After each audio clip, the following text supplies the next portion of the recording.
Bien, jóvenes, tengan cada uno de ustedes muy buenos días. Vamos a continuar aprendiendo en relación a lo que es la realización del examen físico. Esta semana iniciamos viendo lo que son técnicas de examen físico y empezamos con la primera, que es inspección. En relación al examen físico, podemos decir que tiene algunos beneficios, ¿verdad? Dentro de esos beneficios está que a través del examen físico nosotros pasamos más tiempo comunicándonos con el paciente. Además de eso, se crea una relación terapéutica única, permite que se puedan realizar diagnósticos más precisos, evaluaciones y planes de atención más selectivos. Si ustedes se recuerdan, en clases anteriores, en lo que era metodología clínica, aprendíamos que con la realización de una adecuada anamnesis, nosotros vamos a tener un 70% de diagnóstico y a través del examen físico, si lo realizamos de una forma correcta, como vamos a aprender, vamos a obtener un 20% del diagnóstico, dejando así únicamente un 10% del diagnóstico para los estudios complementarios. Cuando nosotros hablamos de lo que es el examen físico, vemos que este puede ser de dos formas. Puede ser una exploración física completa o una exploración física enfocada. ¿Qué factores son los que van a intervenir en nuestra decisión de cómo va a ser la exploración física? Pues en primer lugar va a depender de las inquietudes que tenga el paciente, de la información que hayamos obtenido a través de la entrevista y sobre todo yo podría decir que uno de los factores más influyentes en esta decisión va a ser el tiempo con el que contemos, ¿verdad? Entonces de eso va a depender si queremos hacer un examen físico completo o enfocado.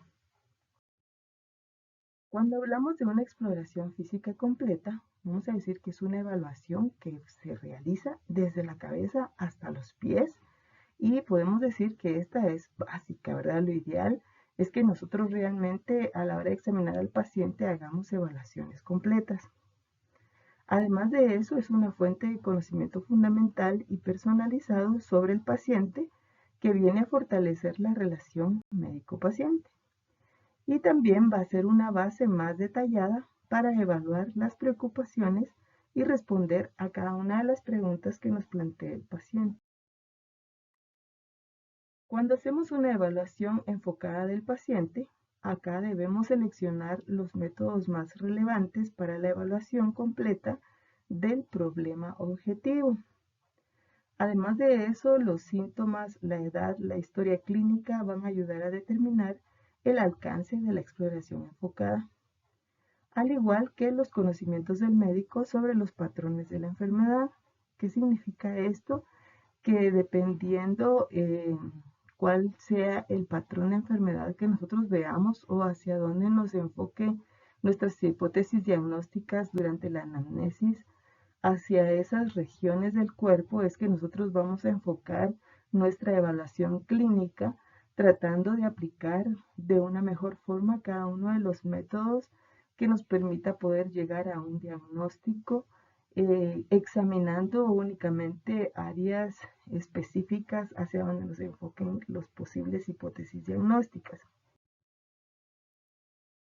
En relación a la exploración física completa del adulto, lo primero que tenemos que hacer es pensar en cómo vamos a abordar al paciente, ¿verdad?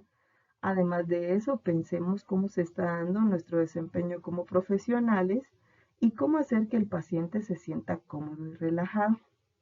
Debemos revisar medidas que fortalezcan el confort físico del paciente y realizar los ajustes que consideremos puedan ser necesarios en relación al entorno en donde se va a encontrar el paciente, ¿verdad? Entonces, lo ideal es de que nuestra habitación sea una habitación a una temperatura confortable, que no exista demasiado calor ni demasiado frío. Además de eso, si nosotros disponemos de batas, pedirle al paciente que se las ponga a manera de que pues eso facilite la exploración física. También es ideal que en nuestra camilla nosotros contemos con una sábana extra para poder ir cubriendo las regiones del cuerpo que no estamos explorando durante el examen físico. Entonces, ¿cuáles son los pasos para iniciar la exploración física? Uno, debemos reflexionar sobre el abordaje que vamos a realizar con el paciente. Luego debemos ajustar la iluminación y el entorno. Como yo les mencionaba, debemos ver que el área donde nosotros estemos sea cálida, que sea agradable, pero además de eso que tenga muy buena iluminación.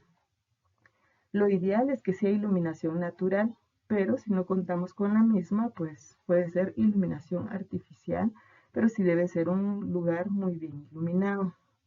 Además de eso, debemos contar con lámparas como lámpara de mano o lámpara de cuello de ganso para cuando tengamos que explorar otras áreas, por ejemplo, si vamos a hacer exámenes ginecológicos, rectales o si vamos a hacer evaluación de la garganta.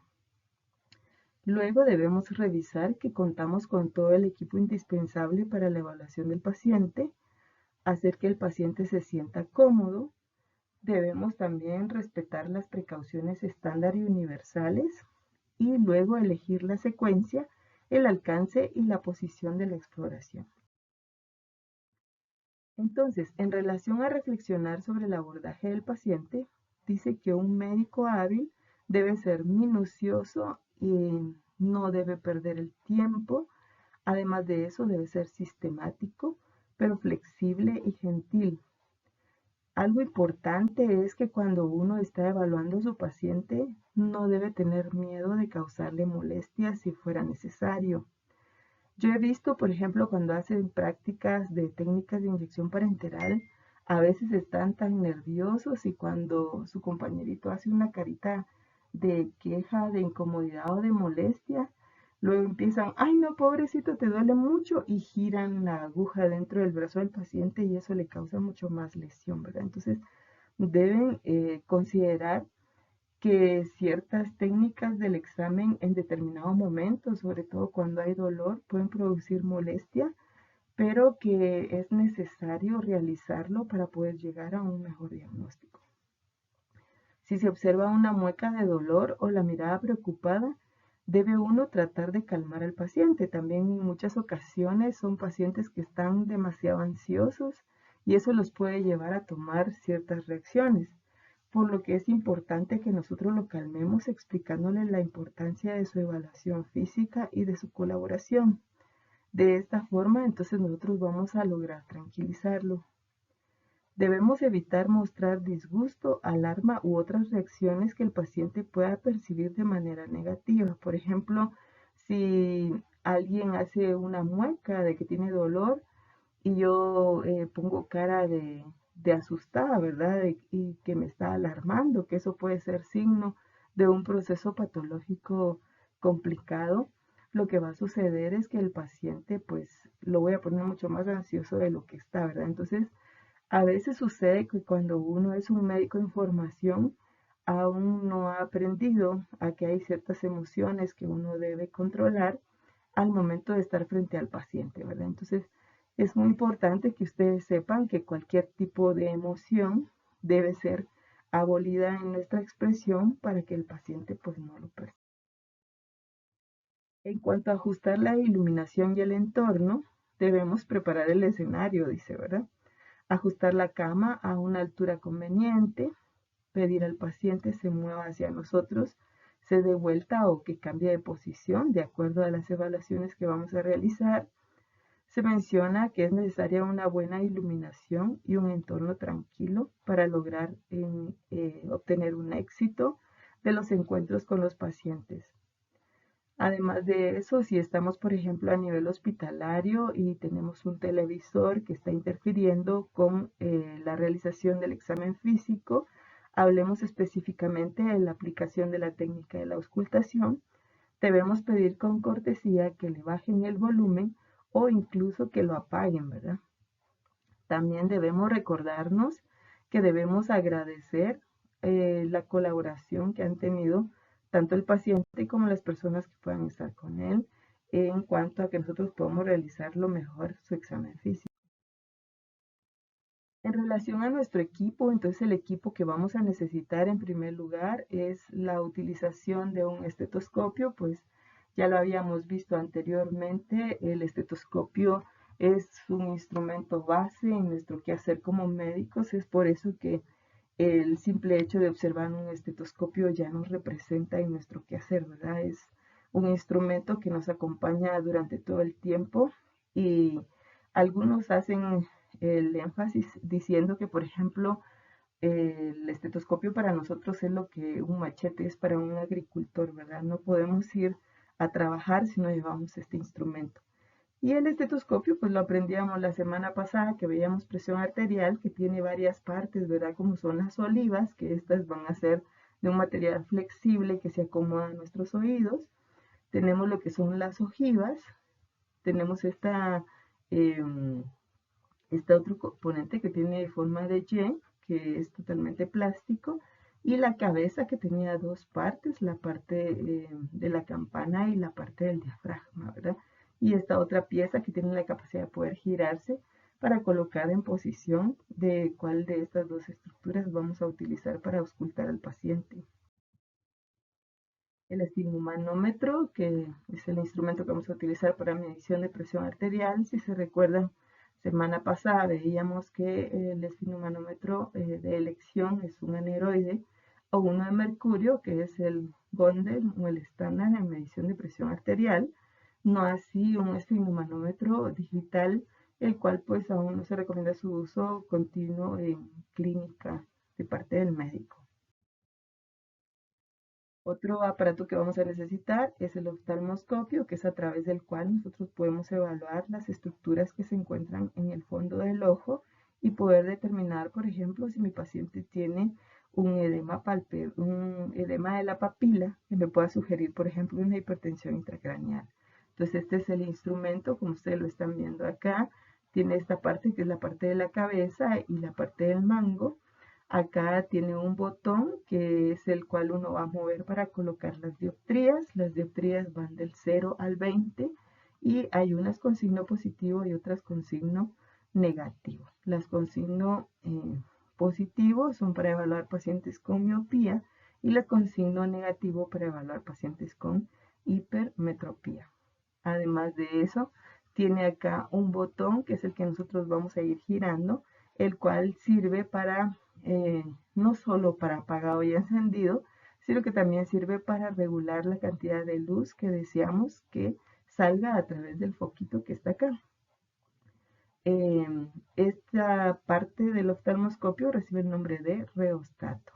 Y luego, pues acá, a través de este orificio van a salir luces con distintas características. Tenemos luces blanca pequeña, una luz blanca grande, una luz verde que es para ver hemorragias y tenemos también una luz con mira que esa va a servir para poder describir en cuál de los cuadrantes está localizada alguna lesión que nosotros pudiésemos encontrar.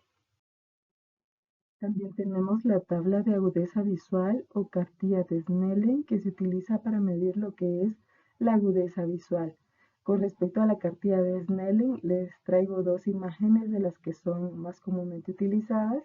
Esta que tiene letras del abecedario que se utiliza para evaluar pacientes que son alfabetas y la de las letras E que se utiliza para evaluar a pacientes analfabetas.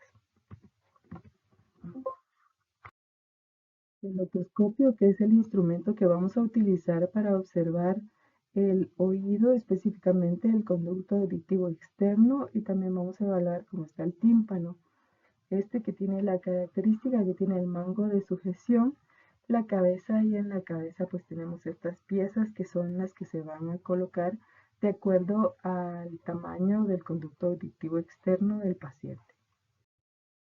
Los diapasones que se recomienda que sean de 128 a 256 Hz, que son los que estamos viendo acá, diapasones de tono bajo, diapasones de tono alto, para ver las pruebas que vamos a ver más adelante. También se recomienda que tengamos termómetros. En relación a los termómetros, pues podemos tener ya a disposición termómetros digitales, como están viendo acá, pues tenemos un termómetro cutáneo, este es otro termómetro cutáneo y termómetros orales. Importante saber es que tenemos que tener termómetro oral y también termómetro rectal, ¿verdad? Para, pues, dependiendo de la región donde vamos a medir la temperatura. También debemos contar con martillo de reflejos neurológico o martillos de percusión, que son los que estamos viendo acá. espéculo vaginal, pues si hay necesidad de hacer un tacto vaginal y sobre todo si necesitamos tomar muestras de Papa Nicolau o algún tipo de muestra. El dermatoscopio, que es otro instrumento que se recomienda que tengamos para poder evaluar la piel y poder determinar si existen anomalías, sobre todo si hay presencia de manchas, por ejemplo, que pudiesen indicarnos un carcinoma vasocelular o ver anomalías que se encuentren en piel. Otro equipo que se recomienda que tengamos disponible es equipo de muestreo para estudios citológicos y bacteriológicos, hisopos y otros objetos desechables para probar sensación táctil ligera y discriminación de dos puntos distantes. Además de eso, debemos contar con bajalenguas, cinta métrica, pues ya vimos que la necesitamos para ver, por ejemplo, índice cintura-cadera. Debemos tener mascarillas desechables, bata desechable, guantes y lubricante para poder realizar estudios rectales vaginales. Además de eso, se recomienda que tengamos una fuente de luz o una lámpara de mano, reloj con segundero, alcohol en gel, papel y bolígrafo, un ecógrafo portátil y además de eso se recomienda que podamos tener un historial clínico que sea electrónico, pues para lo cual se necesita el uso de softwares, ¿verdad? Si uno tiene el software específico, pues puede tener su historia clínica computarizada. Además de eso, debemos garantizar la privacidad y comodidad del paciente. Recuérdense que nosotros como médicos somos los únicos que tenemos el privilegio de poder tener acceso al cuerpo de un paciente, por lo que es muy importante que nosotros mostremos mucha sensibilidad a la privacidad y pudor del paciente. ¿Cómo podemos hacerlo? Dice, cierre las puertas cercanas. Si usted está, por ejemplo, en una sala de emergencia o en un hospital, cierre las cortinas para evitar pues que otras personas puedan ver al paciente. Importante también que se lave las manos antes de iniciar la exploración. Tenga en cuenta los sentimientos del paciente y cualquier malestar que pueda tener o cualquier incomodidad que él refiera. Y eso pues no nos tiene que molestar, ¿verdad? Sino tenemos que entender a cada uno de ellos. Responda a las expresiones faciales del paciente. Si usted ve que su expresión facial demuestra que se enojó, que se azarió, usted debe tratar de apoyarlo para que él no se sienta mal. Además de eso, ajuste el ángulo de la cama o la mesa de exploración, reacomode las almohadas o agregue mantas para abrigar al paciente.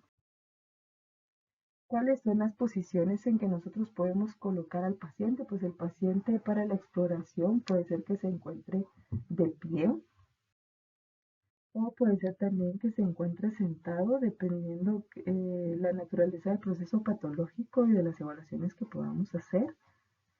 Algo importante es que hay partes del examen físico que nosotros podemos realizar con el paciente sentado, pero hay otras situaciones en donde sí es necesario que lo recostemos y lo vamos a ver más. En relación a los decúbitos, pues tenemos el decúbito prono y el decúbito supino. En relación al decúbito prono, se menciona que esta posición mejora la oxigenación arterial y disminuye la mortalidad por síndrome de estrés respiratorio agudo moderado a grave. Con respecto al decúbito prono, también es una posición que se utiliza en pacientes COVID para mejorar su patrón respiratorio. En relación a la posición supina, que es cuando el paciente está acostado boca arriba, como lo vemos acá en la imagen, este tipo de posición se utiliza cuando vamos a realizar examen físico del paciente, es la posición más utilizada. Además de eso, es la posición que los pacientes en su generalidad utilizan para dormir y es la posición que generalmente todos están dentro de una cama de hospitalización. También se puede utilizar esta posición cuando la persona tiene lesiones de espalda y es la posición más utilizada para intervenciones quirúrgicas. La posición de litotomía es una posición en donde la paciente va a estar con los pies sobre los cabestrillos de la camilla y es una posición que se utiliza para lo que son procedimientos ginecológicos, ¿verdad? Por ejemplo, tomar una muestra de Papa Nicolau, un tacto vaginal y todo lo que tenga relación, por ejemplo, la atención de un parto, también es una posición utilizada. Luego tenemos lo que es la posición de Trendelenburg. La posición de Trendelenburg, vamos a ver que esta consiste en que los pies están más altos que la cabeza. Generalmente puede estar en ángulo de 10 a 45 grados, lo cual favorece el retorno de sangre desde la vena cava inferior hasta el corazón. Esta posición se utiliza para tratamiento de hipotensión, shock hipovolémico hemorrágico, neurogénico y también en pacientes que tienen lipotimia. Luego está la otra posición, que es la posición de Trendelenburg invertida. En esta vamos a ver que la cabeza está más alta que los pies. Este tipo de posición se utiliza para cirugía de cabeza, cuello, tiroides, trauma craneoencefálico, daño cerebral y lesiones torácicas. Reduce el riego sanguíneo en la parte superior del cuerpo y esta posición es más adecuada en personas con problemas respiratorios y digestivos, sobre todo pacientes que puedan tener una hernia del hiato. Luego tenemos lo que es la posición Fuller y posición semi-Fuller. Estas fomentan la expansión del tórax y se utilizan en patologías respiratorias como por ejemplo pacientes que tienen enfermedad pulmonar obstructiva crónica, pacientes que tienen enfisema, asma bronquial, bronquitis o que tienen alguna patología cardíaca. ¿Cuáles son los consejos para cubrir al paciente? Debemos cubrir con cuidado al paciente, ya que esto permite preservar su pudor y permite concentrarse más en el área que vamos a explorar. Cuando el paciente esté sentado, nosotros debemos descubrir la espalda para escuchar mejor los pulmones. Para realizar exploración de la mama, lo que se recomienda es que nuestro paciente se encuentre en decúbito supino. Si vamos a evaluar la mama derecha, descubrimos la mama derecha y mantenemos cubierta la mama izquierda. Al momento de pasar a evaluar la mama izquierda, cubrimos la mama derecha y descubrimos la mama izquierda. Igual que para explorar el abdomen, se recomienda que únicamente expongamos el abdomen, por lo que debemos cubrir el pecho y la región inguinal y dejar únicamente descubierta la región abdominal. Además de eso, es importante que nosotros proporcionemos instrucciones claras y con cortesía. Debemos ser amables y además de eso, claros en cada paso de la exploración física. Debemos informar al paciente si consideramos vamos a causar vergüenza o malestar. Por ejemplo, puede ser que yo le diga, mire, necesito descubrir esta área que puede ser la región inguinal porque necesito palpar sus pulsos o necesito ver si usted no tiene una hernia en la región, por lo que pues esto quizá le incomode un poco, pero es porque es necesario, ¿verdad? Es por su bien. Entonces ya él va a comprender que por qué lo estoy haciendo y ya se va a dejar evaluar con más facilidad.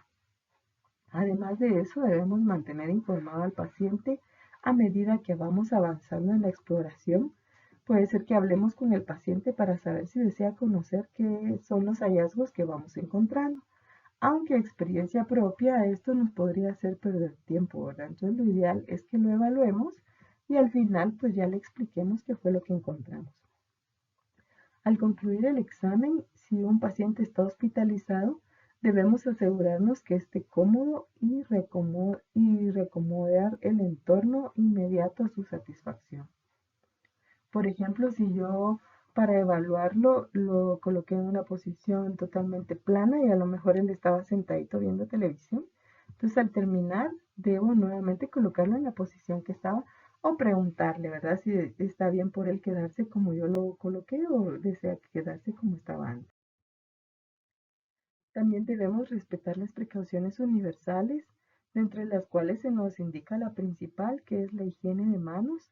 En relación a la higiene de manos, se recomienda que debemos lavarnos las manos antes de tocar a un paciente, antes de tocar un dispositivo, antes de pasar de un sitio que está sucio a un sitio limpio, después de tocar al paciente o su entorno inmediato. Por ejemplo, yo estuve en una sala de aislamiento y toqué la baranda de la cama o toqué una mesita de noche, toqué una lámpara. Debo de irme a lavar las manos. Después de estar en contacto con sangre, líquidos corporales o superficies contaminadas. o después de quitarse los guantes. ¿Cuáles son los líquidos que se consideran potencialmente infecciosos? Dentro de estos está la sangre, líquidos corporales que tengan sangre visible, por ejemplo, las heces no se consideran potencialmente infecciosas a menos que contengan sangre, ¿verdad? Entonces, estos líquidos, cualquier líquido que contenga sangre, es altamente infeccioso. Además de eso, el semen, secreciones vaginales, líquido cefalorraquídeo, líquido sinovial, líquido pleural, líquido peritoneal, líquido pericárdico y líquido amniótico. ¿Cuál es el equipo que nosotros debemos utilizar como barrera protectora para evaluar al paciente? Se recomienda el uso de guantes, además de eso se recomienda el uso de botas, se recomienda el uso de delantales, mascarillas, gafas y gorro, ¿verdad? Que eso pues no está escrito acá, pero también es necesario o forma parte de nuestro equipo que viene a formar parte de una barrera física. En relación al método de la inspección, podemos decir que es el método más antiguo. Se menciona que Hipócrates, que es el padre de la medicina, lo practicó con gran precisión y fue quien más lo practicó. Cuando nosotros hablamos de inspección, decimos que esto significa observar al paciente, por lo que es importante que nosotros entrenemos nuestro ojo para ver todo aquello que el paciente manifieste, desde expresiones faciales, ruboraciones, posiciones, su posición al caminar, al sentarse, al hablar, porque esto nos va a dar una idea general de cómo está físicamente nuestro paciente. Yo le contaba a sus compañeros en años anteriores que yo tengo X conocidas que tienen la capacidad de que cuando uno va a una fiesta lo escanean de pies a cabeza, ¿verdad? Y ven desde el vestido, los zapatos y los accesorios, si todo hace juego, ¿verdad? Entonces, claro, esto lo hacen con una intención de juzgar, pero nosotros los médicos debemos ser muy buenos observadores para observar todo aquello que el paciente presente, no para juzgarlo, sino para hacer diagnóstico, porque todo esto nos va a aportar claves que van a consolidar lo que es nuestro diagnóstico. En relación a la inspección, entonces podemos decir que es el primer paso del examen físico y se va a encargar de una observación minuciosa de los detalles de la apariencia, cómo el paciente se comporta, sus movimientos, también su expresión facial, cómo va su estado de ánimo, cuáles son sus hábitos y acondicionamiento corporal, afecciones de la piel como petequias o equimosis, movimientos oculares, color de la faringe, simetría del tórax, intensidad de las pulsaciones venosas yugulares, contorno abdominal, edema de miembros inferiores y la marcha. Entonces, ¿qué es lo que vamos a hacer a través de la inspección? Es examinar al paciente. Algo que siempre se ha recomendado es que el médico debe estar a la derecha del paciente. Se menciona, si ustedes leyeron el libro de Bates, que nosotros debemos alentar a los médicos que sean zurdos a adoptar la posición del lado derecho, aunque en algunos momentos puede parecerles incómoda. Se considera que es la mejor porque desde este lado se permite una mejor palpación de lo que es los distintos órganos que vamos a evaluar. ¿Cuáles son los tres objetivos principales de la exploración física? Uno es que el paciente esté cómodo. Dos, que hayan cambios mínimos en la posición del paciente. Y por último, la eficiencia. ¿Qué secuencia nosotros vamos a llevar durante la realización de la inspección? Es una secuencia que va desde la cabeza hacia los pies. Lo primero que nosotros iniciamos haciendo durante la exploración física es la toma de medidas antropométricas, luego la medición de signos vitales, luego la evaluación de la piel y luego empezamos de cabeza a pies. Cuando nuestro paciente esté en cama, se menciona que a la hora que vamos a practicar su exploración, debemos colocarlo en posición lateral, ya que cuando el paciente permanece durante mucho tiempo en una posición de cúbito dorsal, puede desarrollar lesiones por presión, lo que se conoce con el nombre de úlceras por decúbito, por lo que se recomienda lo movilicemos para determinar que no haya este tipo de lesiones. Si el paciente que vamos a evaluar se encuentra en silla de ruedas, se menciona que un 76% de médicos que evalúan a los pacientes, eh, se ha mencionado que los evalúan en su misma silla de ruedas, ¿verdad? No los cambian de lugar. Y de este 76% de médicos que dijeron que los evaluaban ahí mismo en la silla de ruedas, 44% admitió que omitía explorar partes del cuerpo en estos pacientes ya que estaban en la posición sentada. ¿Qué se recomienda? Se recomienda, por ejemplo, que cuando se examina en silla de ruedas, se ha observado, perdón, que únicamente se puede evaluar con facilidad la cabeza, el cuello, el aparato cardiovascular, pulmonar, pero lo que es la exploración abdominal o la exploración, por ejemplo, de la región sacra, de los talones, las pantorrillas, los codos, esto no se puede realizar si el paciente está en una silla de ruedas, por lo que se recomienda debe ser trasladado a una camilla para poder realizar su evaluación completa. En pacientes quirúrgicos debemos prestar especial atención al sitio quirúrgico y el vendaje. Debemos inspeccionar el apósito actual para asegurarnos que el apósito esté limpio y seco. Debemos inspeccionar la herida debajo del apósito para verificar que esté cicatrizando de una forma adecuada. Debemos buscar en la herida signos de infección, como por ejemplo si hay eritema, calor, secreción de la herida o un drenaje excesivo. Si estamos evaluando a un paciente con obesidad, el tejido adiposo impide la exploración de ciertas áreas y la palpación de estructuras subyacentes, por lo que al inspeccionar la piel debemos inspeccionar dentro de los pliegues corporales, ya que en estas áreas generalmente se suele encontrar humedad o que están muy calientes, por lo que las personas son más propensas a sufrir lesiones e infecciones cutáneas. Debemos inspeccionar los miembros inferiores en busca de signos de desgarro de la piel, hinchazón y cambios vasculares. El cáncer de mama es más frecuente en estos pacientes por aumento de conversión del tejido adiposo en estrógenos y también es más común la insuficiencia cardíaca y la hipoventilación. Si estoy evaluando a un paciente con dolor, el primer paso en la evaluación es la observación. Busque signos de angustia como aumento de la frecuencia respiratoria, sudoración, lagrimeo y expresiones faciales como muecas o morder. Evalúe los signos vitales ya que el dolor puede aumentar la presión arterial y la frecuencia cardíaca. Las características del dolor nos pueden ayudar a determinar cuáles son las posibles causas de ese dolor. Con respecto a la inspección, entonces, ¿qué es lo que se recomienda que nosotros vayamos evaluando? En primer lugar, nosotros debemos evaluar la edad aparente del paciente. O sea, la edad aparente es aquella que el paciente nos está mostrando a simple vista que tiene.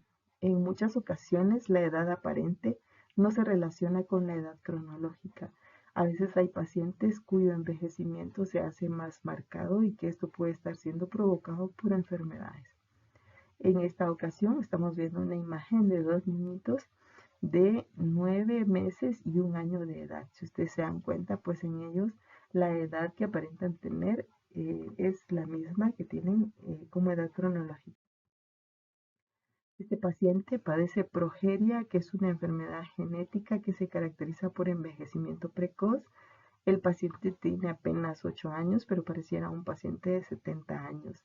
El tiempo de sobrevida de estos pacientes generalmente es corto. Esta otra paciente, que si ustedes la observan, es una paciente de 25 años de edad, pero si ven la imagen, aparenta tener más de 30.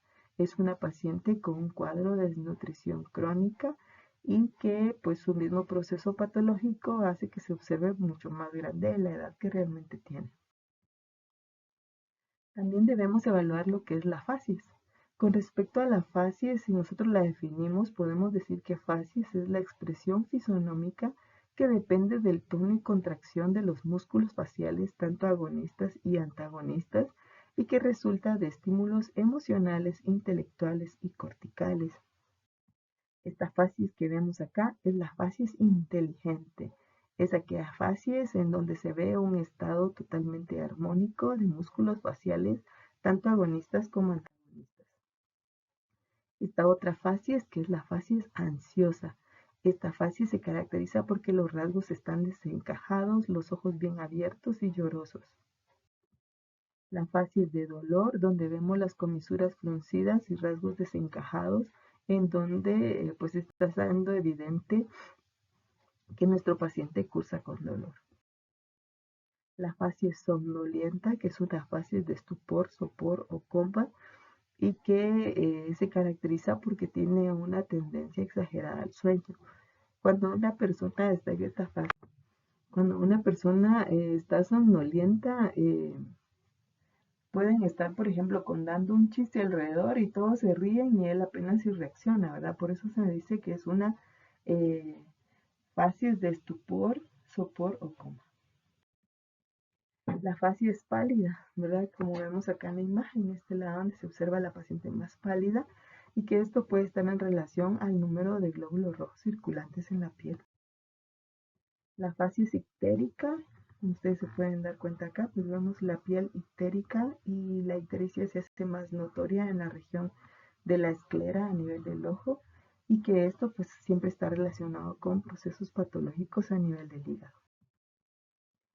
La facies que tiene cloasma del embarazo, el cloasma del embarazo son manchas de color como café con leche que tienen forma en alas de mariposa y que suele aparecer en mujeres durante el embarazo y que está relacionado a producción hormonal. La facies cianótica que se caracteriza por un color azulado de los lechos unguiales y también de los labios y que está relacionado a un déficit en lo que es la oxigenación de la sangre. La facies mongoloide o la facies característica de los niños Down, que es una facies que si ustedes se dan cuenta, los niños Down, aunque sean de distintas familias o de distinta genética, vemos muchas características similares en ellos, ¿verdad? Como por ejemplo el puente nasal ancho, los pliegues epicánticos, los ojos o las orejas de una implantación baja, tienen micrognatia o maxilar inferior pequeño, macroglosia o lengua grande, ¿verdad? Que eso hace que pues todos se vean con una facies similar. La facies cushingoide que está asociada a procesos patológicos de origen renal, en donde vemos pues que hay edema palpebral, pero también si ustedes se dan cuenta hay mayor cantidad o edema en la región del cuello. En relación al aspecto general, vamos a evaluar el aseo personal y los modales, la actitud, la marcha, crecimiento y desarrollo, constitución anatómica y estado nutricional. Con respecto al aspecto personal, pues vamos a ver de acuerdo a cómo la persona viene vestida, también eso nos va a dar idea de cómo se dan sus cuidados, ¿verdad? Definitivamente no va a ser igual evaluar a un paciente que va de esta forma a otro que va de esta, ¿verdad? Aparte que va totalmente sucio, pues si yo veo a alguien así, puedo considerar que es una persona que trabaja en oficina y que los procesos patológicos más comunes en él pueden ser estrés, un colon irritable, por ejemplo, una gastritis, debido al trabajo que pueda realizar.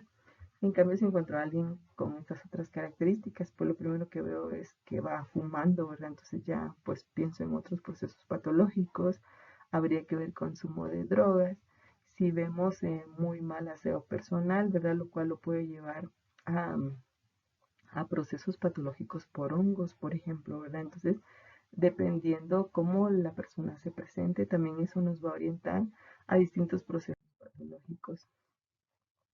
En relación a lo que es la marcha, sabemos que la marcha resulta de una serie de actos coordinados de iniciación voluntaria que luego se realizan de una forma automática. Para que nosotros podamos caminar van a intervenir el sistema motor voluntario, el tono muscular, el cerebelo, la visión y el oído. ¿Cómo se examina la marcha? Pues viendo caminar al paciente. Se le observa caminar de forma normal, luego un pie delante del otro con los ojos abiertos y luego que realice lo mismo con los ojos cerrados, ¿verdad? Durante este proceso que nosotros estamos evaluando la marcha, sobre todo en la fase donde se pide que cierre los ojos, se recomienda que nosotros vayamos muy cercanos al paciente por si se perdiera la estabilidad y el paciente pudiera caerse y golpearse. Con respecto a las alteraciones de la marcha, estas reciben el nombre de disfasias Y las disbasias pueden ser temporales o permanentes. Puede haber, por ejemplo, una simple incapacidad para no poder subir y bajar gradas hasta una incapacidad completa. Dentro de las causas fisiológicas se menciona, por ejemplo, permanencia prolongada en cama, y dentro de las causas patológicas puede suceder por enfermedades localizadas en miembros inferiores o enfermedades del sistema nervioso central. Dentro de las enfermedades de los miembros inferiores encontramos una de las causas, puede ser deformidad de los miembros inferiores, uno que sea más largo que el otro, presencia de luxaciones y fracturas. Y dentro de las enfermedades del sistema nervioso central debemos considerar que sea una paresia, una parálisis flácida o espástica, incoordinación, rigidez de los miembros. Dentro de estas encontramos lo que es también la marcha parética, que se debe a una parálisis flácida de uno de los dos miembros. A este tipo de marcha también se le conoce como marcha de Todd o marcha en guadaña, ya que el paciente va a realizar un recorrido curvo del miembro afectado. Entonces, ¿qué es lo que sucede?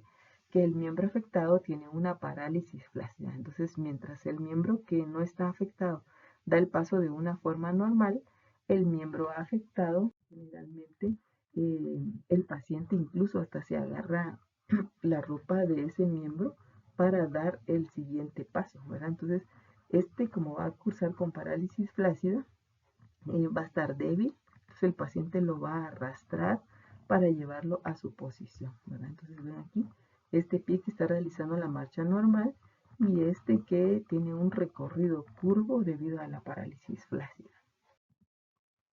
De esto también podemos mencionar la marcha en tijeras, en donde observamos que el paciente tiene una parálisis espástica en ambos miembros, lo que hace que él camine con rigidez y se le observe como el movimiento, el caminar como que fuera el movimiento de una tijera cuando está cortando. La marcha atáxica, que es una marcha en donde el paciente camina de una forma totalmente desequilibrada. Generalmente el paciente va a abrir las piernas para caminar, se va a encorvar un poco hacia adelante, como lo estamos viendo acá, la mirada hacia el suelo, porque siente que va a perder la estabilidad, ¿verdad? Y generalmente los pasos se van a dar de una forma rápida porque tiene miedo a caerse. La marcha hipocinética de Parkinson, que es una marcha característica de esta enfermedad, esta se va a caracterizar porque los pasos que da el paciente son sumamente cortos, pero además de eso porque hay una rigidez espástica en ambos miembros inferiores, por lo que el paciente va a caminar con los pasos muy cortitos, pero apenas inmovilizando las piernas, ¿verdad? Solo es como que fuera dando como que pequeños saltitos para ir avanzando. Algo característico también es que va a llevar, se le ve encorvado y con la cabeza más hacia adelante. En relación a crecimiento y desarrollo, debemos considerar tres etapas de acuerdo al desarrollo de los segmentos. Puede haber una conformación fetal en donde quien tiene más predominio de tamaño es la cabeza, una conformación infantil donde hay mayor predominio del tronco y una conformación adulta cuando hay mayor predominio de los miembros inferiores. De acuerdo a esta clasificación, vamos a ver que tenemos tres categorías. Tenemos el primero, que es el macroesplácnico, que también se le conoce como brevilíneo o pícnico o endomorfo. Este paciente generalmente va a ser un paciente obeso, pero la obesidad va a estar localizada mayormente en su región abdominal. Si ustedes se dan cuenta, sus brazos pues no son tan gordos, pero el abdomen sí hay mayor grasa. Generalmente la persona va a estar un poco inclinada hacia adelante y este tipo de personas pues va a estar más propenso a la diabetes, a la obesidad, a la hipertensión arterial, arteriosclerosis, angina de pecho, litiasis biliar y renal, bronquitis y asma, que son los procesos más patológicos más comunes en ellos. Si lo vemos con la evaluación del índice cintura-cadera, podría decir que un macroesplácnico es un paciente cuyo abdomen es un abdomen o un índice cintura-cadera con cuerpo de manzana. El longilíneo o asténico, que también se le conoce como ectomorfo, es un paciente totalmente delgado, como ustedes lo están viendo acá en la imagen, es como que es su mejor representación. En estos pacientes son más propensos a lo que son las tosis viscerales, tuberculosis pulmonar, úlcera gástrica, hernias y jaqueca. Y tenemos el normoesplácnico o atlético, que también se le conoce como mesomorfo, pues es un paciente de una complexión totalmente normal, ¿verdad? Y pues acá no hay ningún proceso patológico asociado. En relación a nutrición, durante la inspección también nosotros podemos evaluar cómo está el estado nutricional del paciente. Si es un paciente que yo estoy viendo con apariencia de piel y huesos, como el caso de esta chiquita, si ustedes se dan cuenta el cabello lo tiene escaso, con cambios de coloración, tiene cara de viejita, ¿verdad? Entonces, esto lo que nos va a estar indicando es que es una niña que está cursando con desnutrición del tipo marasmo. Y si por su contrario nosotros estamos viendo un niño con estas características, estamos viendo que estamos frente a un niño con obesidad, ¿verdad? Si ustedes han leído en el libro, pues se han dado cuenta que uno de los principales problemas en la actualidad es secundario a la pandemia, por ejemplo, el índice de casos con obesidad se ha ido en incremento y la mayor preocupación es cuando ocurre a edades tempranas porque sabemos que un niño que ha sido obeso puede ser un adulto joven con hipertensión, con infarto al miocardio o procesos patológicos secundarios. Luego, pues entonces continuamos haciendo el examen físico o siguiendo con las técnicas de inspección. Ya nos vamos a lo que es el área de la cabeza y con respecto al área de la cabeza nos interesa evaluar cómo está el tamaño de la cabeza. Si se dan cuenta, este pacientito que estamos viendo en la imagen es un paciente con macrocefalia o una cabeza grande, ¿verdad? Entonces tenemos que ver cuáles son las posibles causas. Su contrario, que es la microcefalia, un paciente con una cabeza totalmente pequeñita, masa encefálica en menor cantidad, generalmente son pacientes que cursan con retraso mental desde leve hasta muy grave. También en cabeza debemos evaluar cómo está el cabello y sus condiciones. En este caso, por ejemplo, vemos áreas de alopecia, ¿verdad? Entonces determinar cuáles son las posibles causas que pueden ser desde hormonales, nutricionales o genéticas. También debemos examinar si hay presencia o no de dermatitis seborreica, que es lo que estamos viendo acá. En pacientes recién nacidos se puede ver así bien marcado, pero en adultos pues puede ser lo que nosotros conocemos como caspa, ¿verdad? O la presencia de dermatitis seborreica. También debemos evaluar en cabeza presencia o no de exoparásitos, ¿verdad? Si vemos exoparásitos o piojitos, ¿verdad? Luego entonces nos vamos a la evaluación del ojo, pero para ver la evaluación del ojo era importante que nosotros fuéramos conociendo las estructuras anatómicas que lo conforman y entonces vimos en el libro de Bates que nuestro ojo pues está conformado por lo que es un párpado superior, un párpado inferior, los cuales contienen en sus bordes pestañas, ¿verdad?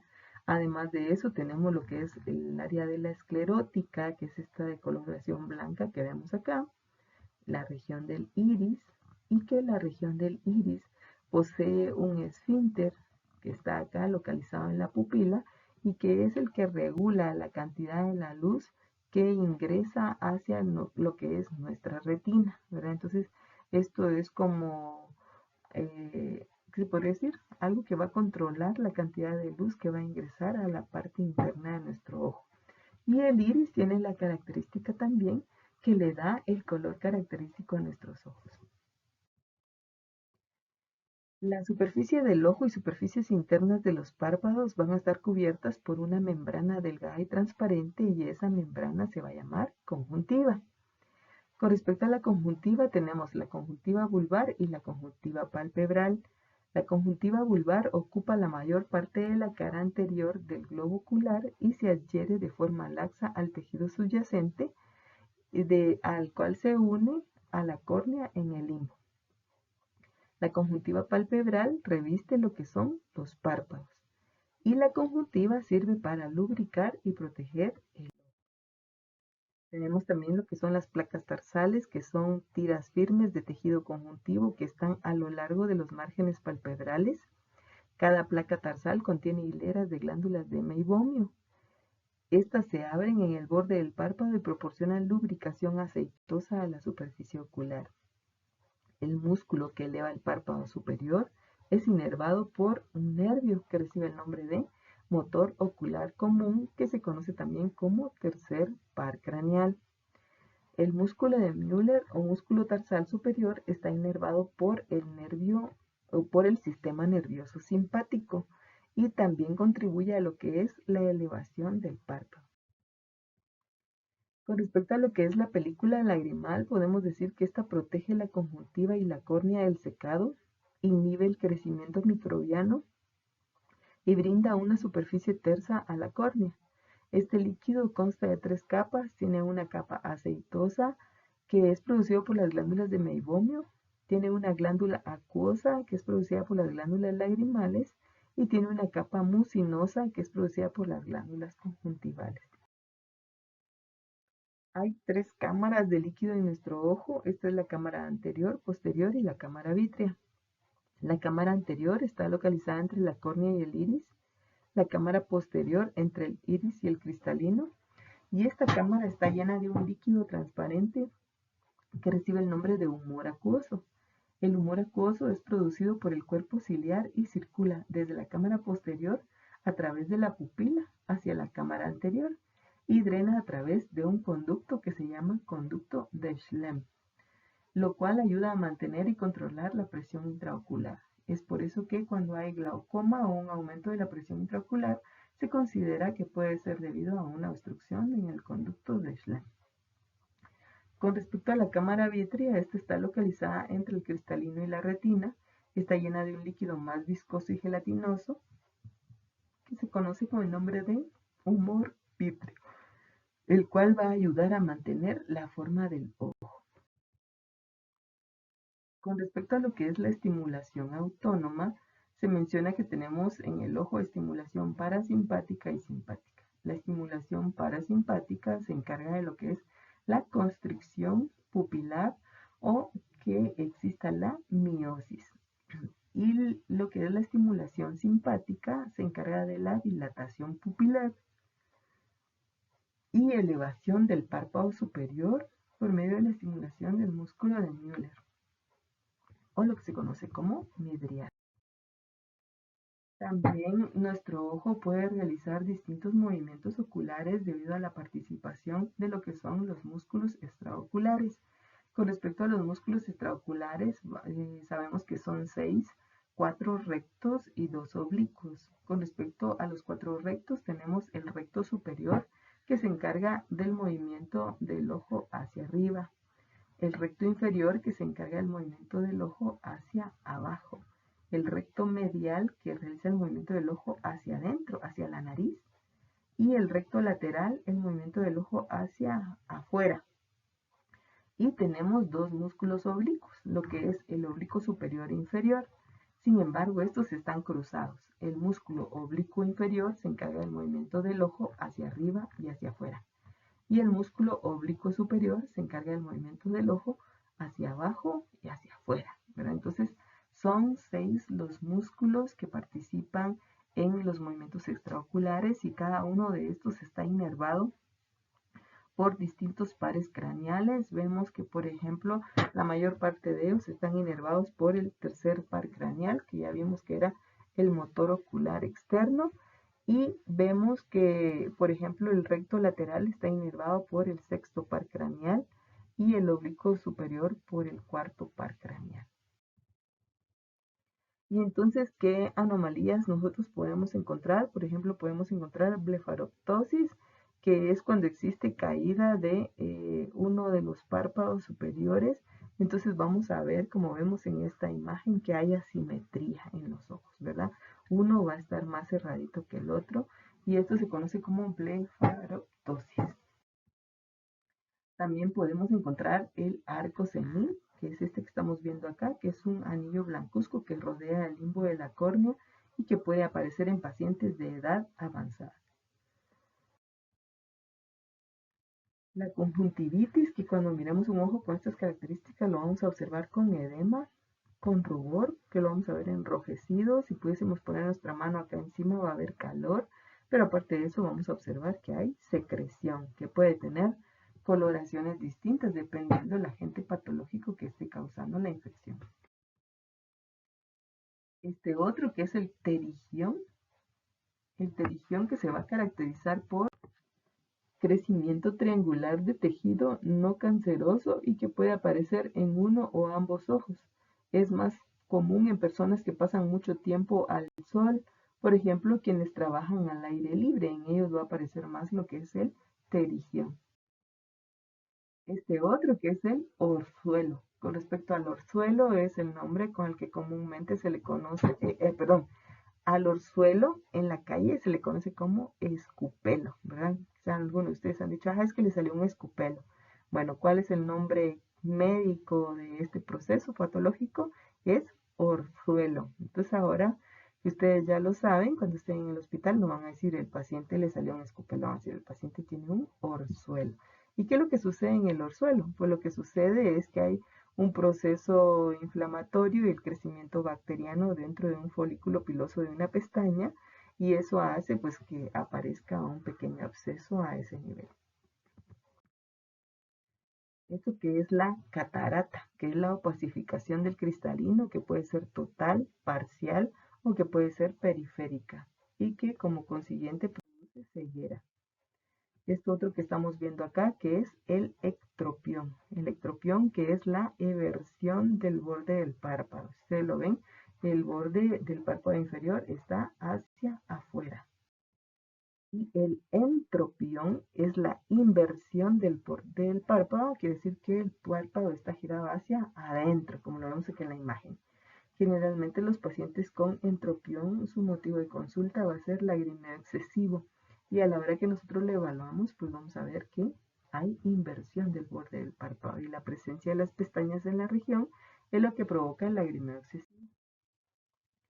Esto otro que es la retracción palpebral o que puede ser producida por exoftalmia. Generalmente cuando hay exoftalmia vemos que el párpado superior va a estar retraído y eso es lo que va a provocar que miremos como que los ojos están salidos, ¿verdad? Generalmente esto es un signo de hipertiroidismo. Ahora pasamos a la inspección de las orejas. En las orejas entonces debemos evaluar lo que son los oídos. En relación a los oídos, estos tienen 3 compartimentos. Dentro de estos está lo que es el oído externo. Bueno, primero tenemos lo que es el pabellón auricular, que es la parte externa que nosotros vamos a ver a simple vista. Luego el conducto auditivo externo, el oído medio y el oído interno. Con respecto a lo que es el pabellón auricular, vamos a ver que este también tiene partes. Dentro de esas partes se menciona lo que es el hélix, que es este pequeño como engrosamiento que observamos en la periferia. Su contrario, que es el que estamos viendo acá más adentro, que es el antehélix, la concha, lo que es el lóbulo, el antitrago, que está a este nivel, y acá que tenemos lo que es el trago, ¿verdad? Que se recuerdan que el trago lo usamos de referencia para ver pulso temporal. Y acá lo tenemos, aquí se ve mejor. Entonces aquí tenemos lo que es el hélix, este que está aquí, que es el antihélix, la concha, este es el antetrago, este es el trago y el lóbulo de la oreja, el pabellón auricular. Y luego pues tenemos lo que es el conducto auditivo externo. Si ustedes leyeron el libro de Bates, se dieron cuenta que tiene una medida de 24 milímetros, o sea, 2.4 centímetros es lo que mide nuestro conducto auditivo externo. Luego tenemos lo que es la cavidad timpánica o lo que es el tímpano, el cual va a tener un color gris brillante. Y luego tenemos lo que son los huesecillos que constituyen el oído medio. Tenemos lo que es el martillo, el yunque y el estribo. Y en el oído interno que tenemos lo que es los canales semicirculares, lo que es la cóclea o caracol, y luego cómo sale lo que es el nervio coclear hacia la región cerebral. Y acá encontramos esta estructura que está a nivel del oído medio, que recibe el nombre de trompa de Eustaquio, que es la que comunica directamente con la nasofaringe. Con respecto a lo que es la trompa de Eustaquio, también se le conoce como trompa faringotimpánica. Esta conecta el oído medio con la nasofaringe, ventila el espacio del oído medio y permite la regulación de la presión entre el oído medio y el entorno circundante. También drena mucosidad del oído medio hacia la nasofaringe. En relación al oído interno, este incluye algunas estructuras, por ejemplo el caracol, que está formado por la cóclea y los conductos semicirculares, los órganos otolíticos contenidos en el vestíbulo y el extremo distal del nervio auditivo, conocido como nervio vestíbulo coclear o nervio craneal o octavo par craneal cerebral. El caracol, cuya principal función es la función de la audición, y los conductos semicirculares y órganos otolíticos, cuya principal función es la del equilibrio.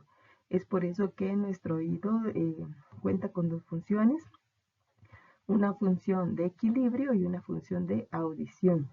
Es por eso que cuando un paciente tiene, por ejemplo, alguna alteración en la marcha, tenemos que ver si tiene anomalías a nivel de las extremidades, si tiene anomalías de la vista o si tiene anomalías cerebelosas o anomalías a nivel del oído, que pueden ser las causas de pérdida de equilibrio. También nosotros debemos evaluar lo que son las fases. Vamos a ver que tenemos dos fases, la fase de conducción y la fase neurosensorial. La fase de conducción va desde el oído externo hasta el oído medio, y acá las ondas sonoras viajan a través del aire y se transmiten desde el oído externo y medio hacia lo que es la cóclea. Los trastornos auditivos del oído externo y medio pueden causar una pérdida auditiva de tipo conductivo. Y la fase neurosensorial incluye lo que es el caracol y el nervio coclear u octavo par craneal.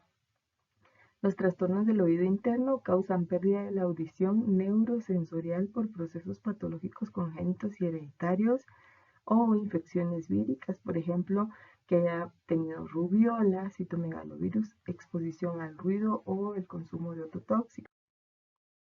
Entonces, ¿qué es lo que vamos a evaluar en las orejas? Pues lo primero que vamos a evaluar es el tamaño de las orejas, ¿verdad? Puede ser que un paciente tenga las orejas de gran tamaño, como el que estamos observando acá, o puede ser que tenga orejas pequeñas, ¿verdad? Entonces, eso es lo primero que vamos a evaluar.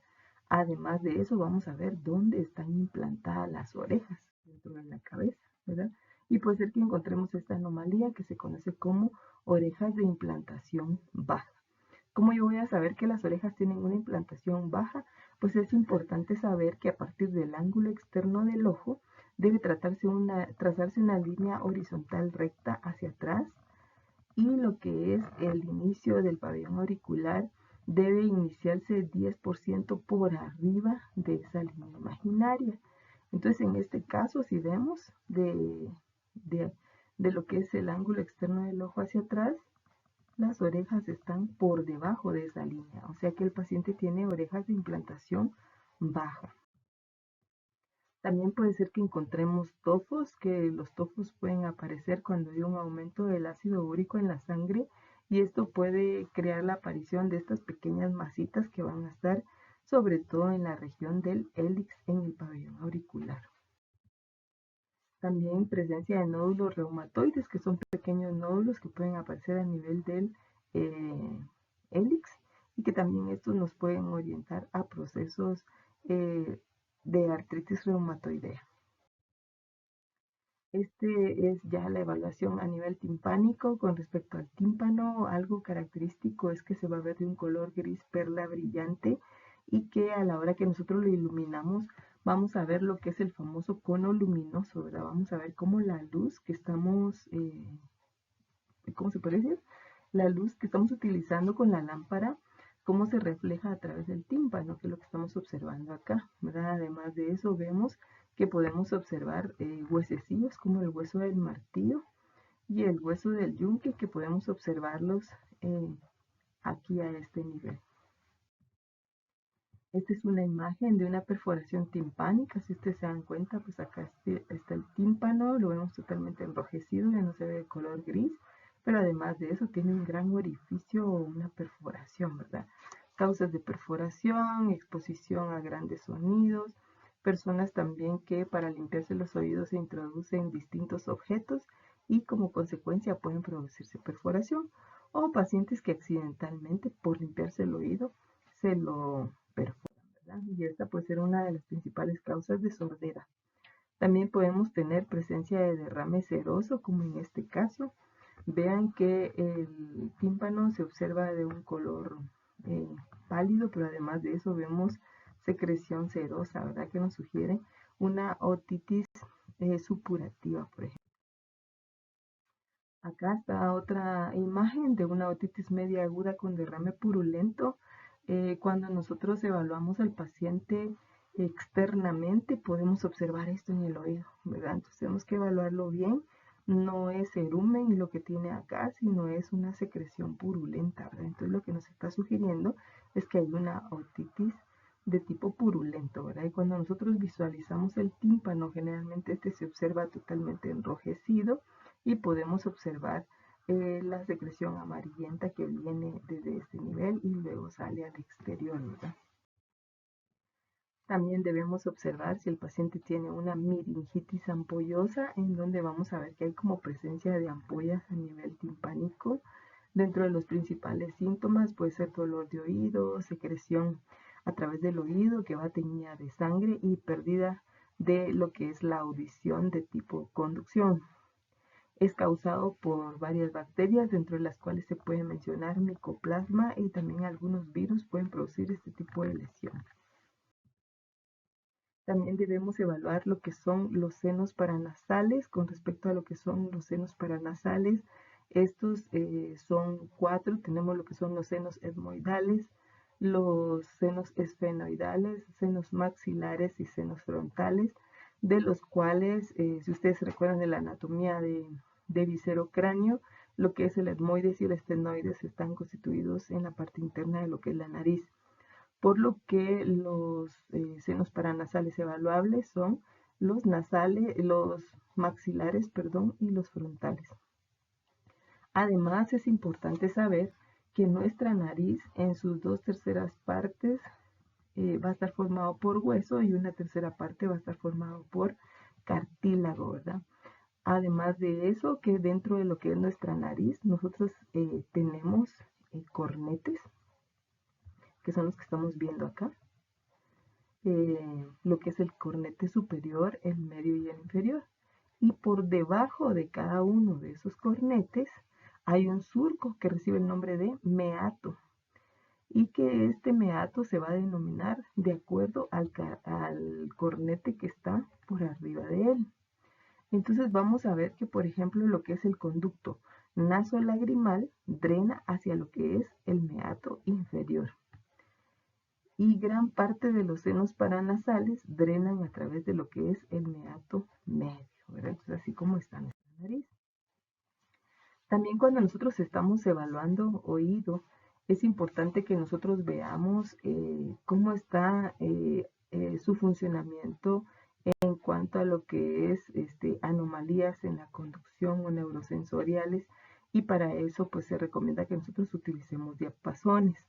Con respecto a lo que son los diapasones, nosotros podemos hacer 2 pruebas. Una es la prueba de lateralización de Weber y la otra es la prueba de Rini. Con respecto a la prueba de lateralización de Weber, ¿qué es lo que vamos a hacer? Debemos tener a la mano un diapasón, el cual nosotros vamos a golpear para que inicie a vibrar, y luego que ya está vibrando debemos colocarlo justo al centro de la frente. Si mi paciente no tiene un proceso patológico a nivel óptico, el paciente va a escuchar la vibración de igual manera a ambos lados, como lo estamos viendo acá. Pero si mi paciente tiene algún problema en lo que es la conducción, la vibración o el sonido lo va a percibir únicamente de un lado. Y luego lo que es la prueba de Rini. Con respecto a lo que es la prueba de Rini, vamos a ver que para esta pues también vamos a necesitar el diapasón. Va a tener como 2 partes que constituyen la prueba. Uno es colocar el diapasón sobre el hueso del mastoides y la otra es colocar el diapasón por delante de lo que es el conducto auditivo externo. Con respecto a lo que es la colocación del diapasón sobre el hueso mastoides, esto es para ver conducción ósea, y el colocarlo acá afuera va a ser para ver conducción aérea. Entonces, ¿qué es lo que vamos a hacer? Ponemos a vibrar el diapasón y se lo colocamos al paciente sobre el hueso. ¿Y el paciente qué debe hacer? Debe levantarnos la mano cuando él deje de sentir la vibración en el hueso. Entonces, en el momento que él diga que ya no siente la vibración en el hueso, nos pasamos de inmediato a colocar el diapasón justo afuera de lo que es el conducto auditivo externo, y él debe decir cuánto tiempo tarda escuchando el sonido a través de las vibraciones a este nivel y cuánto a este nivel. Normalmente las vibraciones se escuchan por más tiempo durante la conducción aérea más que durante la conducción ósea, ¿verdad? Entonces normalmente el tiempo que se escucha la vibración ósea es menor en relación al tiempo que se escucha la vibración aérea. ¿Cómo lo vamos a interpretar? El normal, cuando el sonido se escucha más tiempo a través del aire que a través del hueso. Y cuando consideramos que haya una pérdida auditiva de conducción, el sonido se escucha más a través del hueso durante tanto tiempo o más que a través del aire. Si es una pérdida de la audición neurosensorial, los sonidos se perciben más tiempo a través del aire. Entonces, esto pues en determinado momento nos puede confundir, ¿verdad? Estoy frente a un proceso normal o una pérdida de la audición neurosensorial, porque en ambos se caracterizan por lo mismo. También debo evaluar lo que son los senos paranasales. Hablábamos que los dos evaluables son los maxilares y los frontales. ¿Cómo lo voy a hacer? Pues colocando los dedos, como ustedes están observando acá, sobre la región de los maxilares, hacer presión hacia arriba. Y si mi paciente tiene dolor o refiere dolor, eso es altamente sugestivo de una sinusitis maxilar. Y luego otra cosa que se recomienda es que yo haga presión en la parte justo por debajo donde está la ceja, que haga presión hacia arriba con mis pulgares, y dependiendo si mi paciente refiere dolor, pues del lado que me lo refiera, eso me va a sugerir una sinusitis frontal. Luego pasamos a lo que es la inspección bucal. Pues acá vamos a ver en primer lugar cómo están los labios. Recuérdense que los labios son dos repliegues músculo-membranosos inmóviles que están en la región anterior de la cavidad oral, y que pues la coloración que estos tengan nos pueden sugerir situaciones patológicas, ¿verdad? Por ejemplo, si vemos los labios pálidos, eso me pueden sugerir una anemia. Si los vemos de color azulado, me pueden indicar una cianosis. Si los vemos con descamaciones, también me pueden indicar una queilitis o una queilosis. Entonces necesitamos ver cómo está la coloración. Otra cosa importante también ver que sean simétricos, ¿verdad? Porque si hubiese una asimetría, eso nos pudiese orientar a una lesión del séptimo par craneal, que es el facial. Eso que están viendo ustedes acá, que es una queilosis, y que generalmente esto se va a relacionar con un déficit vitamínico, específicamente déficit de B12, ¿verdad? Cuando al paciente le aparece eso, que son como pequeñas grietas en las comisuras labiales. Esta otra imagen, que es un herpes oral. Si ustedes se dan cuenta, la característica del herpes es de que clínicamente el paciente va a referir demasiado ardor en el área con dolor acompañado de fiebre alta. Al examen físico nos va a llamar la atención que las lesiones que presenta son como pequeñas ampollas y que están en forma como de racimo de uvas. Además de eso, vamos a ver que las ampollas tienen la característica que algunas contienen agua en su interior y un halo eritematoso alrededor, que es lo característico de procesos herpéticos, pero que además de eso observamos costras melicéricas o costras con color como de la miel, que me sugieren un proceso bacteriano o viral asociado. Esta otra imagen, que es lo que generalmente le pueden llamar ustedes aftas o fuegos, ¿verdad? Que esto se conoce con el nombre de estomatitis, ¿verdad? Que es lo que estamos viendo acá. Esta otra imagen en donde estamos viendo desviación de la comisura labial, y acá lo que hay es una lesión del séptimo par craneal o del nervio facial. Muy bien, lo siguiente a evaluar son los dientes, ¿verdad? Entonces vamos a ver cómo están los dientes, si están completos. Además de eso, vamos a ver que, por ejemplo, pacientes hasta los 7 años de edad tienen los famosos dientes de leche, que son en número de 20. Pero a partir de ahí salen los dientes permanentes, que son en número de 32 dientes que van a conformar nuestra boca, ¿verdad? Además de eso, debemos ver que haya una adecuada oclusión entre lo que es el maxilar superior e inferior, lo cual es normal que el maxilar superior esté ligeramente más hacia afuera que el maxilar inferior. Esto es normal, ¿verdad? Pero vemos acá que las muelas pues deben encajar muy bien unas con otras. ¿Por qué es importante saber esto? Porque a veces defectos de la oclusión dental pueden ser causa, por ejemplo, de procesos de desnutrición, ¿verdad? Entonces, por eso es importante ver cómo están los dientecitos del paciente. Además de eso, vamos a ver si hay presencia o no de sarro. Como se dan cuenta aquí en este paciente, miren toda la cantidad de sarro que tiene, ¿verdad? Puede ser un paciente que sea fumador y que esa pues puede ser la causa de ese sarro o un paciente que ingiere mucho café. También vamos a ver cómo están los dientes, ¿verdad? Si están rectos o si están torcidos, porque esto también pues, puede influir en lo que es el proceso de la oclusión dentaria. También vamos a evaluar si hay presencia o no de dientes de Hutchinson. Como ustedes se dan cuenta, los dientes de Hutchinson, como algo característico, es que son sumamente puntiagudos, como estamos viendo acá con los incisivos, y inferiores. Y en los incisivos superiores, si ustedes se dan cuenta, estos tienen tres cúspides, ¿no? Entonces, esa es la diferencia y es lo característico de los dientes de Hutchinson. Un niño que tiene este tipo de dientes, eso nos sugiere que su mamá tuvo sífilis durante el embarazo de este bebé, ¿verdad? Si el niño tiene los dientes de esta forma, su mamá tuvo sífilis durante el embarazo. Luego, entonces debemos proceder a decirle a nuestro paciente que protruya la lengua o que la saque hacia el exterior. Cuando nosotros le pedimos eso al paciente, entonces la lengua debe protruir de una forma simétrica. Además de eso, vamos a ver cómo está la coloración de la lengua. ¿Es una lengua rosada? ¿Es una lengua blanca? ¿Una lengua negra?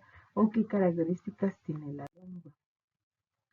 Debemos pedirle al paciente que movilice la lengua hacia los lados para ver los bordes internos, que no hayan lesiones a este nivel, ya que si ustedes se recuerdan, veíamos que en los pacientes fumadores el cáncer más frecuente no es el cáncer de pulmón, sino el cáncer de lengua. Y generalmente el cáncer aparece en los bordes de la lengua. Por lo tanto, es importante evaluar. Esta lengua que estamos viendo acá se le conoce como lengua vellosa blanca y se le llama así porque como característica se observa como que tuviera vellos blancos encima. Este tipo de lengua es causada por Candida albicans, que es un hongo que aprovecha el déficit inmunitario del paciente para venir a sentarse acá. Causas que pueden producir inmunodeficiencia, pues el virus del VIH, como también el padecer de diabetes mellitus. La lengua vellosa negra, que como característica se observa como que tuviera vellos negros por encima. Este tipo de lengua es característico en personas que toman con mucha frecuencia el Pepto-Bismol, ya que el Pepto-Bismol torna de color negro la saliva y la lengua. Esta lengua, que se conoce con el nombre de lengua fisurada, es una lengua normal, pero como característica normal es que tiene grandes fisuras que son las que lo conforman. Uno de los principales inconvenientes de poseer una lengua de este tipo es de que debido a las grandes grietas que tiene es más común que los restos alimentarios se depositen en esas grietas y que se inicie lo que es el sobrecrecimiento bacteriano. Por lo que si tengo un paciente con estas características, debo indicarle que debe tener un cepillo de lengua y lavar su lengua eh, de forma constante y a fondo. Este otro tipo de lengua, que es una lengua que se caracteriza porque hay una lesión cicatrizal producida por los mismos dientes. A veces son pacientes que se ponen tensos y empiezan a empujar los dientes con la lengua. Entonces, de tanto hacerlo, estos se quedan marcados en el borde de la lengua. Este otro tipo de lengua, que es la lengua geográfica, en su mayoría es una lengua o una variante normal de lengua. Como característica se le llama geográfica porque tiene áreas delimitadas en donde no está esa lesión blanquecina que estamos observando acá. Algo característico es que vamos a ver áreas de la lengua inflamadas con áreas de la lengua que están normales. Y otra cosa característica es que van cambiando de lugar estas áreas. O sea que puede ser que ahorita estén estas rueditas acá, pero luego cambia, aquí esté normal y esto se venga hacia acá, ¿verdad? Entonces, generalmente se desplazan de un lugar a otro y generalmente desaparecen sin necesidad de ningún tipo de tratamiento. Se considera que los analgésicos y los enjuagues bucales se pueden utilizar para tratar los síntomas de esta enfermedad. Con respecto a lo que son sus causas, se desconoce cuál es la causa, pero se considera que una de las posibles causas más altamente relacionadas es la deficiencia de vitaminas del complejo B. También otras causas puede ser irritación debido a ingestión de alimentos calientes o picantes o el consumo de alcohol. Luego entonces pasamos a lo que es la inspección del cuello. Con respecto al cuello vamos a observar si hay presencia de simetría o no en el cuello. Pues recuérdense que tenemos varias estructuras para evaluar. Podemos evaluar lo que es la laringe, la tráquea.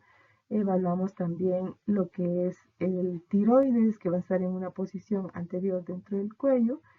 Eh, por lo que debemos ver en primer lugar simetría. ¿Verdad? Si vemos esta imagen, vemos que aquí hay asimetría en este cuello y esto es por la presencia de esta masa. Pero cuando la observamos, vemos que esta masa está localizada a nivel del tiroides. Eso quiere decir que mi paciente lo que está teniendo es un aumento de tamaño del tiroides. También debemos evaluar la tráquea. La tráquea normalmente debe tener una posición central. Sin embargo, si la tráquea se desvía hacia el lado eh, opuesto, por ejemplo, si mi paciente tuvo una lesión en un accidente automovilístico y esta lesión estaba del lado izquierdo y yo observo que hay desviación de la tráquea hacia el lado derecho, eso me puede sugerir que mi paciente tenga un neumotórax. Y si la desviación ocurre hacia el lado que fue afectado, puede ser que mi paciente tenga un derrame pleural o un proceso telectásico. También en cuello vamos a evaluar los ganglios, ¿verdad? Ustedes se recuerdan, están los ganglios preauriculares, retroauriculares, los occipitales, y estos son ganglios que podemos evaluar, ¿verdad? Por ejemplo, el ganglio amigdalino, el submandibular, el submentoniano, y luego encontramos toda la cadena linfática de lo que es las regiones cervicales, ¿verdad? Por ejemplo, ganglios cervicales anteriores, laterales, posteriores, y lo que son los ganglios supraclaviculares. Con respecto a los ganglios, recuérdense que la forma de examinarlos es palparlo entre los dedos y determinar cuál es su tamaño, ¿verdad? Si miden menos de 1 centímetro y no son dolorosos a la palpación, decimos que son normales, pero si por el contrario miden más de 1 centímetro, están duros y dolorosos a la palpación, eso nos sugiere que lo que mi paciente tenga sea un aumento de tamaño de ganglios linfáticos y dependiendo del área donde se encuentren inflamados, eso me va a sugerir que hay un proceso infeccioso cercano. Por ejemplo, si es el amigdalino, puede ser que mi paciente tenga una amigdalitis preauriculares y retroauriculares, que tenga un proceso a nivel del oído. Los occipitales están altamente relacionados con rubiola. Los submandibulares y los submentonianos están relacionados a procesos patológicos en dientes. Entonces vean cómo dependiendo de la región en donde estén inflamados me puedo orientar a procesos patológicos subyacentes.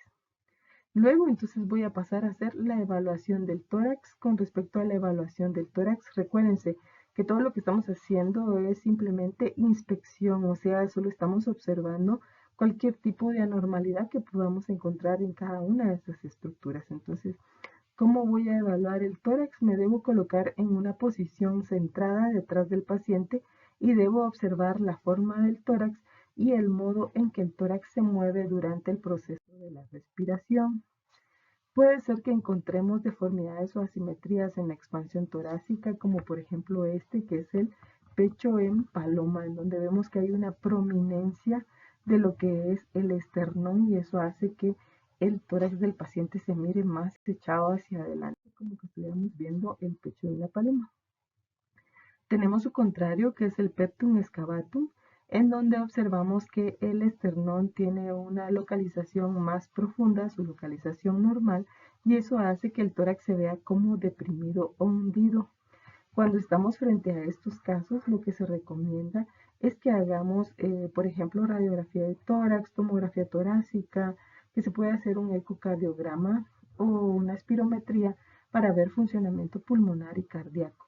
ya que esta anomalía puede producir una restricción en el crecimiento de los órganos vitales que se encuentran subyacentes. Si en dado caso se detecta que la anomalía ósea está produciendo inconvenientes en cuanto a lo que es el crecimiento o a la capacidad de realizar el proceso respiratorio cardíaco con normalidad, lo que se sugiere es una cirugía correctiva para pues que esto pues ya no continúe interfiriendo con el crecimiento de estos órganos. Pero si por el contrario el funcionamiento es normal, no se sugiere ningún tipo de cirugía intervencionista a menos que el paciente por estética quiera que se le realice la intervención. Aquí está otra imagen de Pectum excavatum. Vean, este es mucho más marcado, como vemos el esternón totalmente hacia adentro, y eso seguramente está produciendo una hipoplasia a nivel del pulmón derecho porque vemos que el espacio que tiene es muy restringido, ¿verdad? Entonces esto es lo que tenemos que evaluar.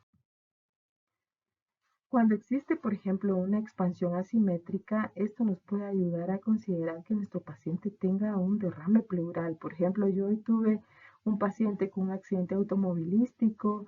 El paciente, de acuerdo a la historia, chocó el tórax contra el timón del auto y a la hora de yo ver su proceso respiratorio me doy cuenta que se está dando una expansión torácica, pero que esta es asimétrica, entonces debo considerar que lo que tiene es un derrame pleural.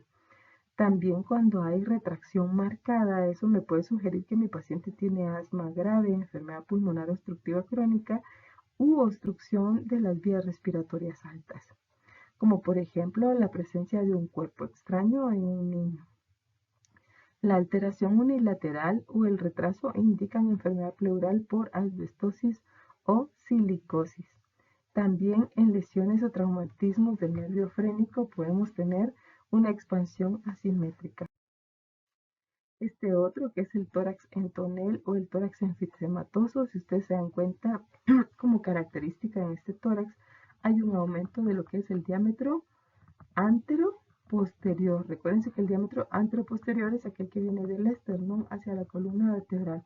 Si ustedes lo observan en este paciente, está aumentado. Generalmente este tipo de tórax lo observamos en pacientes fumadores.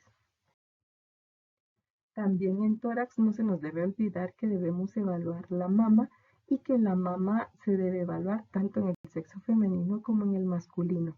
Si ustedes se recuerdan, en evaluación de mama hablábamos que independientemente si el paciente es hombre o mujer, si tiene antecedentes de, por ejemplo, la madre o la hermana con cáncer de mama, o si tienen los genes BRCA1 o BRCA2, tienen alto riesgo de padecer cáncer mamario, por lo que la glándula mamaria se debe evaluar en ambos sexos. Entonces, lo primero que vamos a ver es que ambas mamas se encuentren simétricas, que ambos pezones apunten hacia la misma dirección y que éstas se encuentren de forma péndula dentro de lo que es el tórax cuando hablamos del sexo femenino. Con respecto a la mama, entonces vamos a ver que para su evaluación la podemos dividir en cuadrantes, en el cuadrante superior izquierdo, superior derecho, inferior izquierdo, y que la mama pues tiene esta forma circular, pero termina en punta casi cerca de lo que es la línea axilar anterior.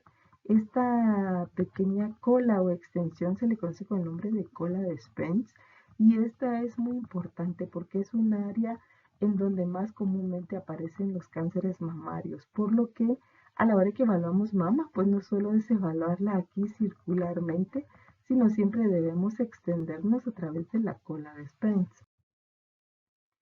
También podemos hacer la inspección del corazón. En relación al corazón, este está situado en la parte central del tórax, un poco hacia la izquierda entre ambos pulmones. En la parte anterior se ubica el ventrículo derecho y en la más posterior la aurícula derecha. Curiosamente o paradójicamente, vemos que su parte ancha se localiza a nivel superior y a pesar de que está localizada a nivel superior, se le conoce con el nombre de base del corazón. ¿A qué nivel está la base del corazón? Está en el segundo espacio intercostal, ya sea a la derecha o a la izquierda del esternón. También vamos a evaluar lo que es el famoso choque de punta. Y el choque de punta se debe a la contracción del ventrículo izquierdo en sístole. ¿Qué es el choque de punta? Entonces es un área de más o menos 2 centímetros que se eleva y desciende con cada latido del corazón. ¿Y dónde está localizado? A nivel del cuarto o quinto espacio intercostal izquierdo en la línea medio clavicular. Entonces aquí vamos a evaluar lo que es el choque de punta. Vamos a venirnos a la línea medio clavicular a nivel del cuarto o quinto espacio intercostal y acá vamos a ver una pequeña área de más o menos 2 centímetros que se eleva con cada contracción cardíaca, ya sea que lo observemos a simple vista o que lo podamos palpar. También debemos evaluar en el tórax posterior. Recuérdense que ahí tenemos nuestra columna vertebral y vamos a ver si existen anomalías o deformidades de la columna, como por ejemplo la cifosis, que es un aumento de la convexidad anterior de la columna vertebral, ¿verdad? Y eso va a ser lo que se conoce como cifosis, lo que en la calle las personas dicen tiene joroba, ¿verdad? Es una cifosis. Generalmente la cifosis actúa o se marca más en lo que son las vértebras torácicas. Otra es la lordosis, que es un aumento en la convexidad posterior. Con respecto a la lordosis, su afectación se da en lo que son las vértebras lumbares. Y la escoliosis, que se caracteriza porque hay una desviación, ya sea hacia la derecha o hacia la izquierda de la columna vertebral. Clínicamente, ¿cómo yo voy a poder determinar si mi paciente tiene escoliosis? Porque presente las siguientes características. En primer lugar, hombros desnivelados. Vean que este hombro está más bajo que este otro. Además de eso, vemos las caderas desniveladas, una cadera más arriba que la otra. Y si observamos la columna vertebral, vamos a ver que hay una curvatura. Y eso me va a sugerir que mi paciente tiene escoliosis. Clínicamente, desde que el paciente ingresa, ¿verdad? Lo veo caminar con un hombro más arriba que el otro y una cadera más arriba que la otra. Eso me va a sugerir escoliosis. También debemos evaluar los movimientos respiratorios. Recuérdense que en estado normal hay dos tipos de movimientos respiratorios, el tóraco-abdominal y el costal superior. El tóraco-abdominal, que es propio del sexo masculino y que este se caracteriza porque hay una contracción enérgica del diafragma que motiva la dilatación inspiratoria de la parte inferior, tanto del tórax como el abdomen. Entonces, cuando vemos respirar a ese paciente masculino, se ve que no solo hay movimiento torácico en su parte inferior, sino también movimiento abdominal. El movimiento costal superior, este es propio del sexo femenino y este se debe a que hay acción de los músculos de la cintura escapular, sobre todo escalenos y esternocleidomastoideo, los cuales desplazan hacia arriba y adelante la parte superior del tórax con un máximo a nivel entre la segunda y la cuarta costilla, y eso hace que este movimiento sea más que todo en la parte superior del tórax. También encontramos anomalías en la respiración, ya las veíamos cuando hablábamos, por ejemplo, de tipos de respiraciones, cuando veíamos respiración como signo vital y hablábamos de la respiración acidótica o de Kussmaul. ¿Cuáles son los factores necesarios para que se produzca este tipo de respiración? Estimulación enérgica del centro respiratorio por acidosis. ¿Cómo se va a caracterizar? Se va a caracterizar porque tiene una inspiración profunda y ruidosa seguida de una pausa y una expiración rápida. Inspiración profunda y ruidosa seguida de una pausa y una expiración rápida. Algo característico de ese tipo de respiración también es de que su patrón se da de una forma periódica o se da siguiendo ciclos como lo estamos viendo acá. Otro tipo de respiración es la respiración de Cheyne-Stokes. Dos factores son indispensables para que ésta se produzca: déficit irrigatorio a nivel cerebral e hipoexcitabilidad del centro respiratorio. Como ustedes se recuerdan, hablábamos que este tipo de respiración es normal en el sueño profundo de niños y ancianos, ¿verdad? Y lo podemos observar, por ejemplo, en hipertensión intracraniana o intoxicaciones barbitúricas o intoxicaciones por medicamentos. Al igual que la respiración de Kussmaul, tiene un patrón que se repite, ¿verdad? Y la característica es que empieza con inspiraciones que cada vez van aumentando en profundidad hasta llegar a un pico máximo, luego empiezan a decrecer y finalmente caen en un periodo de apnea de 15 a 30 segundos, como lo vemos acá. Yo creo que les contaba en respiración que generalmente vemos cuando el pacientito, antes de caer al periodo de apnea, hasta hace un suspiro, ¿verdad? Y luego viene el cese de la respiración o el periodo apneico para luego nuevamente iniciar con el patrón respiratorio. Posteriormente, entonces vamos a pasar a la evaluación del abdomen. Si ustedes se recuerdan, cuando hablábamos de evaluación del abdomen, hablábamos que si es un paciente que está en una silla de ruedas o un paciente que está sentado en la cama, para evaluar abdomen debemos, en primer lugar, acostarlo, ¿verdad? Ya que nosotros lo acostamos, entonces debemos proceder a descubrir el abdomen tratando de cuidar el pudor del enfermo, por lo que se sugiere que se cubra lo que es la región torácica y la región inguinal y que únicamente se deje descubierto el abdomen. ¿Y qué es lo que vamos a ver aquí? Vamos a ver cómo están las características del abdomen. Si ustedes se dan cuenta acá, la piel está llena de estrías. ¿Qué es lo que me sugiere la presencia de estrías a nivel abdominal? Que hubo algo dentro de, o que hay algo que está haciendo que el abdomen crezca a gran tamaño y que está produciendo el aparecimiento de las estrías. Además de eso, debo ver cómo está el abdomen. ¿Es un abdomen plano? ¿Es un abdomen excavado? ¿O es un abdomen abombado, como en este caso? Además de eso, debo observar si hay presencia de hernias. Por ejemplo, acá si hubiera una hernia umbilical, inguinal, hernias femorales, eh, dentro de lo principal a observar. Por ejemplo, también debo observar si hay presencia o no de cicatrices, porque la presencia de cicatrices, como en este caso, me puede orientar a intervenciones quirúrgicas previas.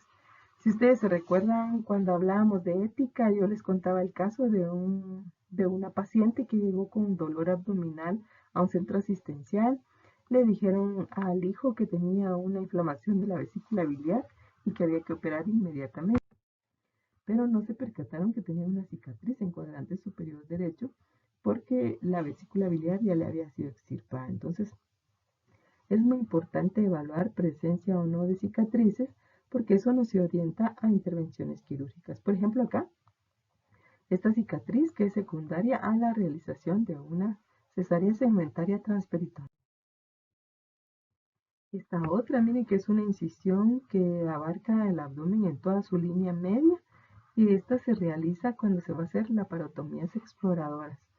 También cuando vemos orificios en el ombligo y en las regiones laterales, eso nos sugiere intervenciones quirúrgicas por videolaparoscopía.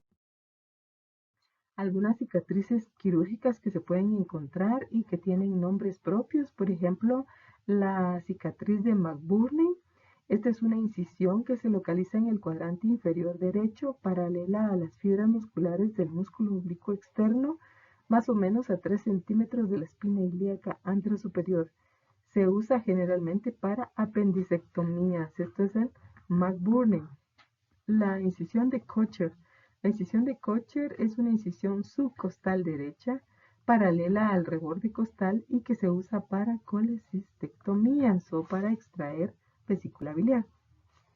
La incisión mediana supraumbilical, que fue la que acabamos de ver, generalmente es usada para operaciones del estómago y otras estructuras del hemiabdomen superior, sobre todo cuando no encontramos cuál es la causa de un dolor abdominal y que es necesario hacer una laparotomía exploradora.